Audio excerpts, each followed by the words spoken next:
wherever you're viewing from. This is Laura Thompson with TAAN TV, the African American Network, where we have a local feel with a global reach, and it's Women's History Month.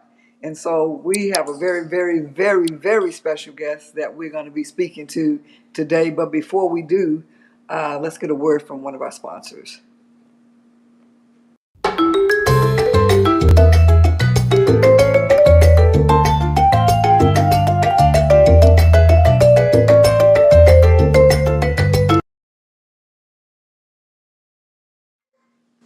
So we're back.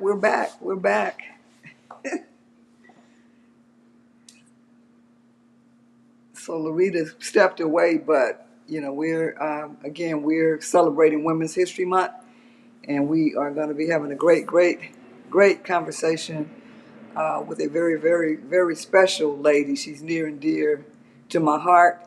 I've been knowing her since she was running around church in bobby socks, baby doll shoes, and a little ruffled, cute dress.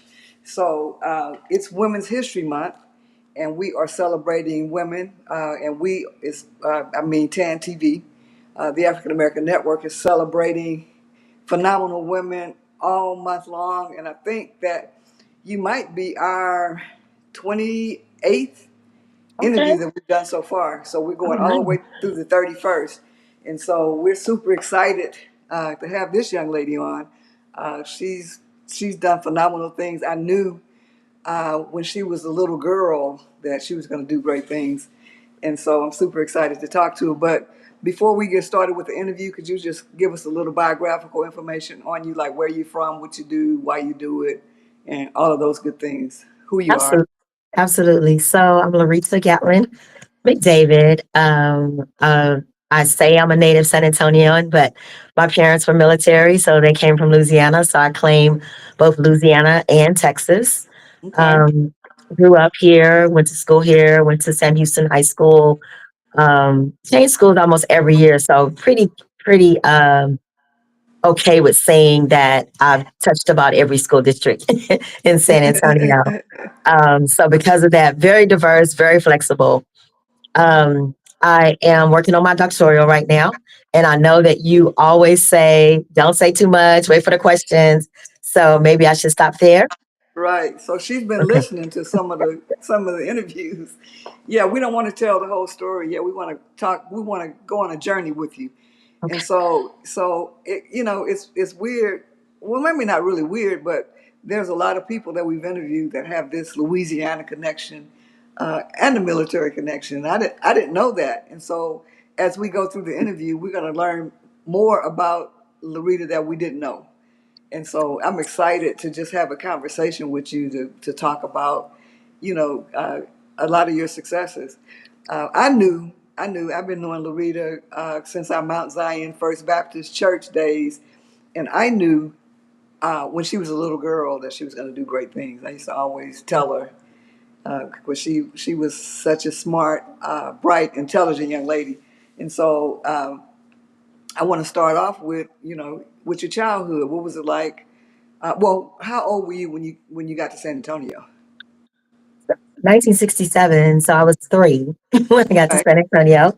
I Okay. was born in Germany. Again, Oh dad was wow. military.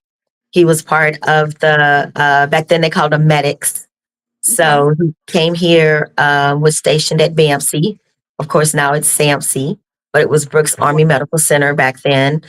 And mom came here and he immediately began to teach, started with the San Antonio Independent School District, did that for almost 20 years, left there, retired, and went to Alamo Community College Districts, where she Wow. retired from there at St. Philip's as dean of the psychology department, and then went back to SAISD. Wow. So that's phenomenal. See, I'm still learning, still learning. So what elementary schools did you go to? What? So I started off at Grace Methodist United. Um, I guess it was preschool. I was there, I guess, a couple years. Used to be right over here on WW White where the CVS is Okay. now. Oh And I'm wow. actually at work now, so I'm actually down the street from it. So that's kind of why I chuckled when I said that. So I went from, again, changed schools just about every 1 or 2 years. Left there, went to St. Patrick's Elementary, which was also on the east side. I think we all started out at Carmelite. So don't let me forget Carmelite and the sisters. Oh, wow. Okay. So that's about where I did elementary school from pre-K on up. And, I don't know if you remember um, the young lady or older lady that lived in Eastwood. We all went over to her house as babies. Wow. So I run into people that still talk about, going over there because you had to go somewhere because, back then everybody worked quite a few hours. Mm-hmm. So it's not like Wow. now they didn't have the luxury of really staying home. Wow. And that hadn't been that long. So, wow. So that's phenomenal. So you went on from elementary school to middle school to high Yeah. school. Sixth grade went to Garner Middle School on the Northeast side. Okay. Seventh grade went to Madison because that's when they started the new school, but they started it out as a middle school instead of a high school because they had too many students at Ed White. Mm-hmm. So Oh, that wow. was before Madison was a high school. So yeah, that was the first year there. It was a great school. I'll never forget. I had never even heard of Stall Road. We had just moved off the east side to the northeast side in El Dorado. And then Mhm. eighth grade year went to Texas Military Institute. Wow. So that's phenomenal. I spoke with someone a couple of days ago that went to Texas Military Institute. Oh, Wow. wow. Okay. So these San Antonio women, That's right. got it going And, on. that's when there were only about 11 girls at TMI, and eight of Wow. them were in the eighth grade with me. So Wow. it was quite an experience, quite an experience. Wow. So you Where I learned to speak Latin at. So, Wow. So you built, a lot of strong, lasting relationships, going through the school system. So that's pretty cool. yeah. And so uh, those sound like they were private schools that you went through with elementary school and middle So school. part were private, part were public. Because of course, St. Patrick's was private, TMI was private, but Garner and Madison were public. Oh, sorry, left out Cameron Elementary. It was in there. It was Oh, public. okay. Wow. So that's pretty cool. So, So and then high school was at Providence which was private, up until my last year of high school. Then I finally made it to Sam Houston with my neighbors. So, wow, that's what I was going to say. Okay, you went to all these really uh, prestigious schools, and then not that Sam Houston is not prestigious, but it's a public school. But a lot of great people have come out of Sam Houston High School. So tell us about your experience there and what activities other than school did you participate in? so there, I think the main thing that I really, really enjoyed was journalism. I'll never forget Miss Oh wow! Mahan. So I was on the newspaper and the yearbook. So I was actually editor for the yearbook my senior year. Like that was the greatest takeaway from Sam Houston. That's when I realized that I liked graphics and just how things went on paper and writing and those type of things. So yeah, I think that's my fondest memory of Sam Houston is Miss Mahan and journalism. Wow! So that's phenomenal. So we have a lot in common. I was the editorial editor for the school newspaper at Highlands, and also worked on the yearbook, and that's what gave me, the interest in media. And so, wow. So no wonder I loved you so much when you were a little girl coming up. Yeah, So now, so after you graduated from Sam Houston, then the real life journey began. So what are some of the things that you've done after you graduated from Sam Houston? absolutely. Well, strangely enough, I got accepted into the Air Force Academy and Oh wow. really wanted to go into the Air Force Academy. But back then, your parents had to sign. Do you remember? They had to sign for you to go in if you were under 18. And I was actually 16 when I graduated from high Wow. school. Wow. So Smart. settled for University of Houston. Had a great time up there. Was up there with Akeem Olajuwon and Clyde Drexler and those type folks. Really? The Pledge. Pajama? Yes, I was up to go for Wow, wow, wow. and I was and it there was for a little bit then. Wow, I didn't know that. yes, because that's when I discovered I like Swahili. So I took a lot of Swahili courses. My major was fashion merchandising, and after about a year and a half, I realized I didn't need a degree to shop. I know So that's right. You just need money to shop, right? yes, yes, I could buy clothes and all of that without a degree in fashion merchandising. So left there, went to Texas State again.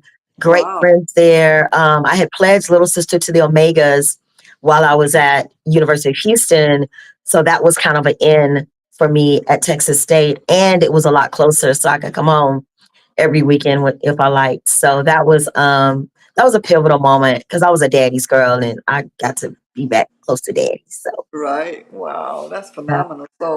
So Kenneth McDavid said, "Love you, Ray," and Jayla McKee Rodriguez said, "Hey, Ray," and Keely Holland Petty said, "Go, Loretta." So got some supporters watching you. thank So you. Part wow. of my support team, most definitely, all three of those folks. So wow. See, I thought I was close to you, but I didn't know all these. You were doing all these great things. Yeah, You never know. You just see people, and you kind of know a little bit about what their title is, but you don't really know what they've gone through or what they do. And so that's true. that's the premise of these interviews. That's I'm a true. living history person, and so I like to capture history as you go along, and then I like for people to be alive to tell their own stories. And Right. Thank so you. I'm grateful that you accepted the opportunity to come on and talk Thank about what you you. do and what you've done. And And I so, think we did so much at Mount Zion that they kept us busy. There were always programs going on. There was always choir rehearsal. And back then when Mr. Armstrong was there, choir rehearsal turned into a whole life lesson. So I right, don't know if we got to spend a lot of time together at church because we were always, doing involved in stuff. something. I don't know if we had any idle time to really get to know folks at church. You knew your church members, right? Mhm. But as far as hanging out at church, I don't know if that happened a lot. Wow. And I didn't know your dad was in the military. I did not know that. Oh, most yes, Wow. that's how we got to San Antonio. Wow. That's phenomenal. And so you've done all these amazing things. I didn't know you went to U of H doing the five slammer jammer time, and I didn't know you went to Texas State University, and that's one of the best graphics and advertising schools in the nation, not just in the state of Texas. So you were well prepared when you came out. So so after Texas State University, so what did you decide to do after that? What career wise? Um, Took a lot of different positions. Then wasn't really sure what I wanted to do. Worked for the airlines for a while. That was great. Went to airline school. Really enjoyed that. Got to meet Easy E while I was flying back and forth between San Antonio and Los Angeles and Fresno.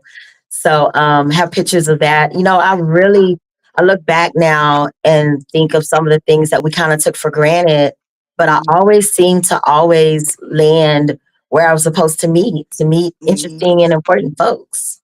Wow. So yeah. So that was came back home and worked for Herb Kelleher for Southwest Airlines for about 2 years. Wow. Really? Wow. Um, Huge. yes, That's huge. So yeah, you that was fun. always in the mix. Always in the mix. That was fun. That was really fun. Um, After that, decided I guess to get really serious about school. Came back and got into UTSA. Decided the one thing that we say we're not going to do is be like our moms. But here and yet, my bachelor's was in psychology, like my mom. Um, Wow. those are such big footsteps to follow. So it's easy to say, like, I'm not going to do any of that. And then Mhm. to end up doing it's like phenomenal. So, Wow. It mm, is. It is. Wow. mm. So still, you just keep telling me stuff I don't know. Tell me more. Tell me more. So, got my master's in mental health counseling. Wow. Decided that that was a great degree to have.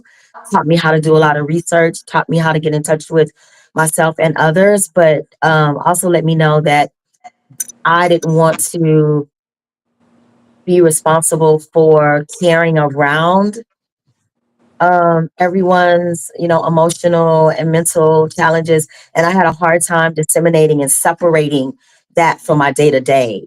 Hmm. So I was Wow. like, okay, got this master's in mental health counseling. I'm not going to test for the LPC because that is not what I want to do. But I did want to make sure that I could help folks like find themselves like professionally, do other things to help build them up. And I think that's how I ended up in human services. Wow. So that's phenomenal, girl. I did not know. I did not know. I know my parents wanted me. My dad wanted me to be a social worker, and my mom wanted me to be a teacher. But he worked in social work and counseling. I'm like, you're friends, and y'all don't seem happy. I don't want to solve everybody's problems. And then Right. I told my mom, I don't want to be in the classroom, every day, all day with the same kids. I don't want to do that. So, my interest was always media and promoting people and, working in the community. So that's the path I chose. And it seems like, you've chosen a similar path. So, also I noticed that, and, I don't know if you want to touch on this, but you have worked like in the political realm. And I don't know, if you want to talk about that or how much Sure. you can I talk about always That's my favorite subject. So it. Okay. that and family, right? So I started my own company and it's called LGM Job for You. Okay. And I realized early on that I was really good at connecting folks, really good at disseminating people whose values lined up with mine as opposed to people's who didn't. Hmm. And that's really what the political world is about, like whose values line up with yours, like who's actually doing the work out here in the community. Started door knocking, loved door knocking, joined Texas Organizing Project, which is one of the for top, one of the state led organizations that intentionally build Black and Brown folks into leaders. So that being said, I loved running campaigns. I love running the field. I like teaching people how to uh, dive deep and learn about the candidate, and then go out and convince someone else Wow. to vote for that candidate who align with their values. And I think that's one of the difference between myself and some other folks. It doesn't matter how much money you have or how much you can pay me. If our values don't align, if you're not really out there for the community, then I can't help you get elected. Wow. Well, now see, now you heard it. You heard it first on TAN TV. That y'all's values have to align, and you have to be doing something. And so, I'm just so proud of that. I did know that about you, that you've gotten behind a lot of winning candidates, and you've given political consulting services and grassroots services to a lot of the candidates out here that are in office or that have been in office. And so I commend you for that, because Mm, that's a lot of it's a lot of work. It's a lot of talking to people and negotiating, and I don't know if you had to help with fundraising and all that, but it's just a lot. It's a handful, and you seem to do it seamlessly while mm. you're working other jobs. So I'm like, this little woman, she's always all over the place. So that's been great. So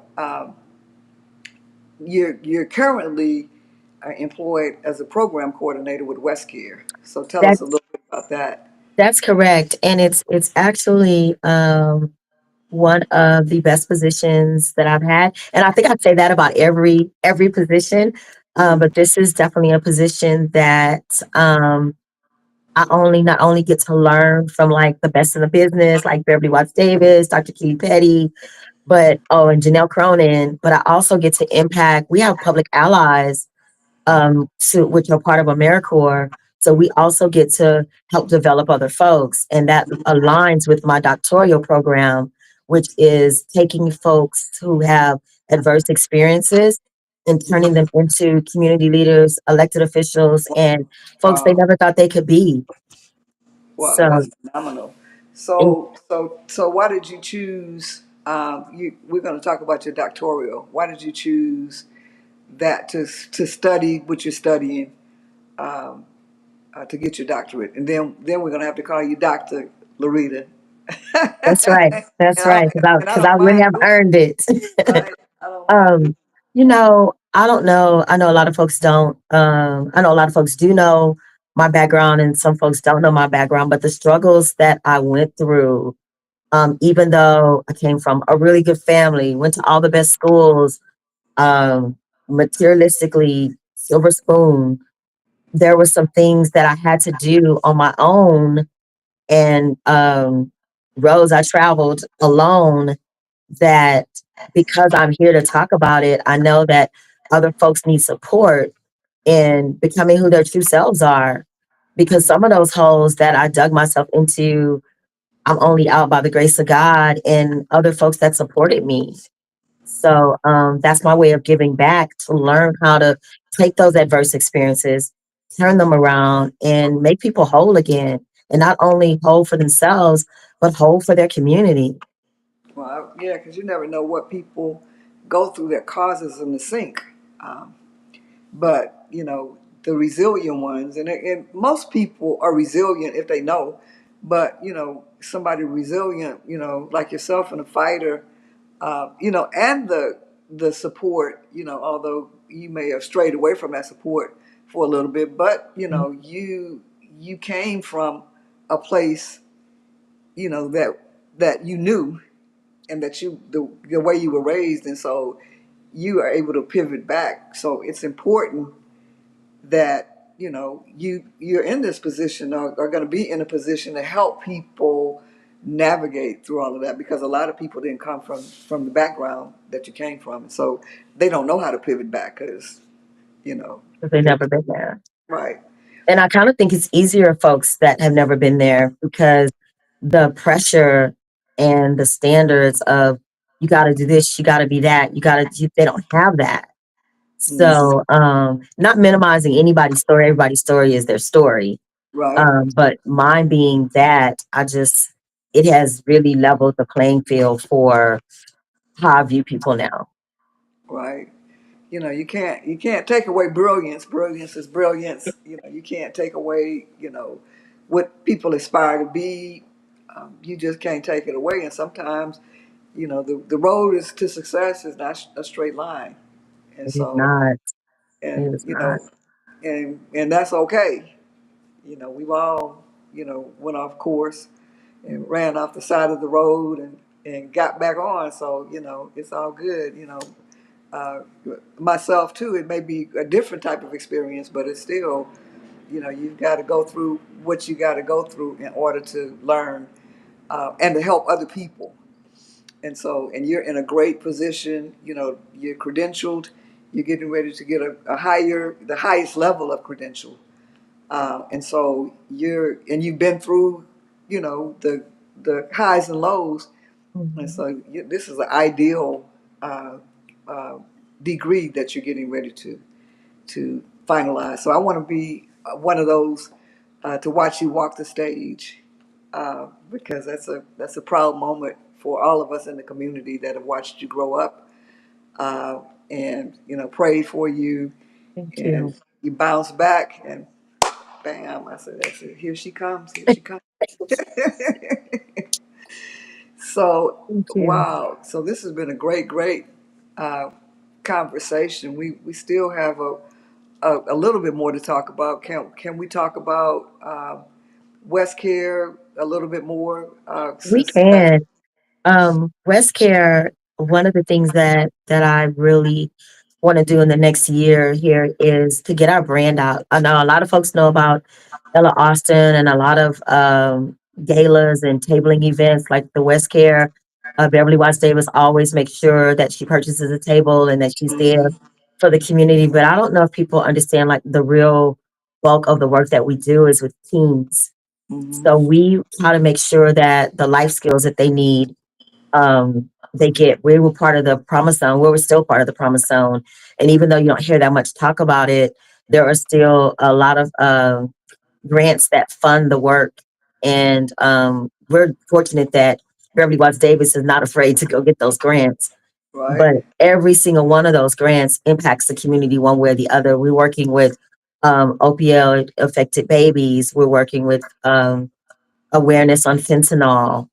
We're in the high schools. We Wow. partnered with DEA and the U.S. Attorney's Office to make sure that Red Ribbon Week got to over 4,000 students. Like those are the type of things that we Wow. do on a daily, especially and even with our seniors, we are in these housing developments, making sure that they get what they need. We have a beautiful clothing closet for people going back to work or just I know lately there've been a lot of fires and people have lost their homes. Like we have from zero to whatever size clothing and Wow. things like that. So I want to make sure that I talk about a little bit about that as well, because even though Westcare has moved to 403 South WW White, we're in the old Texas Bank building, Wow. Lauren. Hmm. Oh, We okay, right still there have in Houston in brought a W. lot of our services over here. Wow. Wow. Yeah, we got the whole third floor while Ella Austin's being renovated. Wow, that's awesome. So that's been a long time coming, the renovation. So that's you're part of that, that legacy because that's a legacy spot. The Ella Austin Community Center. It served a lot of us in the community from as kids through the youth programs and all of, and you're still, focused on young people. And so, that's my baby to focus on the kids. The adults. You know, I might not be able to have the patience to do it, but the young people, there's an opportunity to guide, That's right. and give them the support that they need and put them on the right track. And they want to learn, they want to, the kids, they want to learn. And so y'all That's have been true. doing an excellent job over the years, even before Westcare, Beverly has been, in that arena. And she's worked on the inside and the outside, so she That's right. knows what to do to get it Yeah. done. And so, I didn't know y'all had moved to the old Texas State Building. Yeah, we're on the I mean, entire third floor. So we're right above San Antonio Water Systems, and now Goodwill Reentry is over here as well. So, wow, that's two powerful nonprofits in the same building. So we are definitely working together to make sure that people are getting what they need. And I want to say this really quickly. You don't know when you're in one position how it's getting you ready for another position. But when we got ready to move from Ella Austin and look for a different place to house Ella and Westcare until the bond renovations got completed, a lot of the things that needed to be done, I would not have known how to do if I wasn't working for Jalen and had made all those relationships with the city.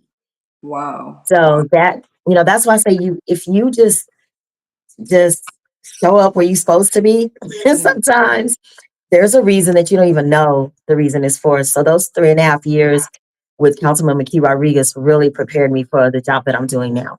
wow. So that's phenomenal. So I always tell my son, learn no matter what your job is, learn all the operations, learn and learn how to deal with people on all levels. That's Uh, right. I think you have the ability to do that. You've shown that and you do that, and your work speaks for itself.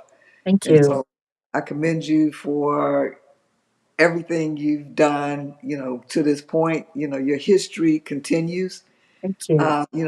You've overcome a lot of obstacles, and that's what it's all about. You fall down, you get up. You don't just sit there. No, And so you have the ability to you have had the ability to fall down, get up, and then now help other people to get up.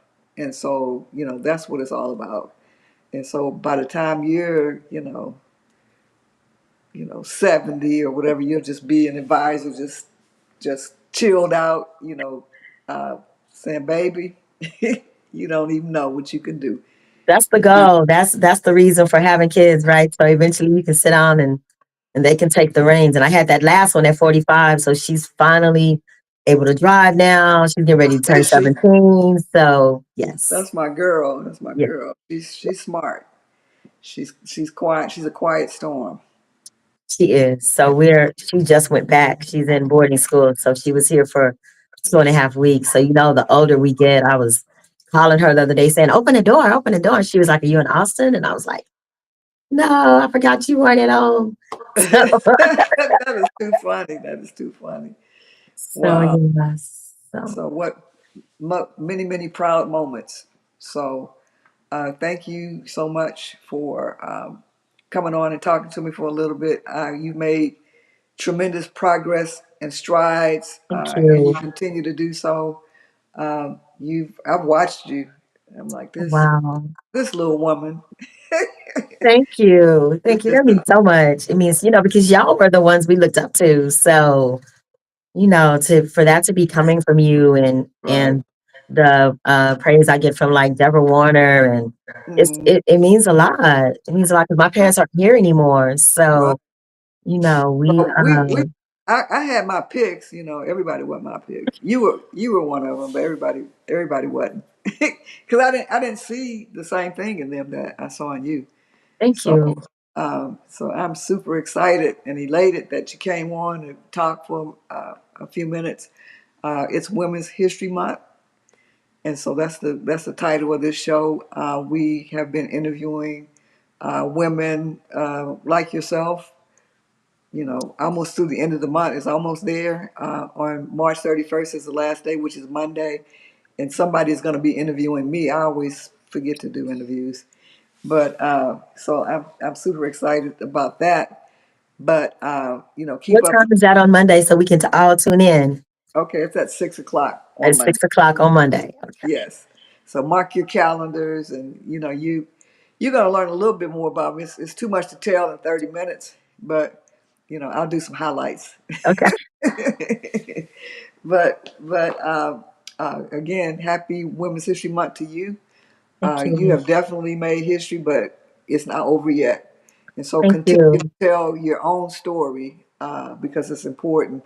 And I'm gonna leave you with this. There was a lady that she was saying we interviewed her too, and she was saying they just don't know our worth as women. I said, yeah, they do.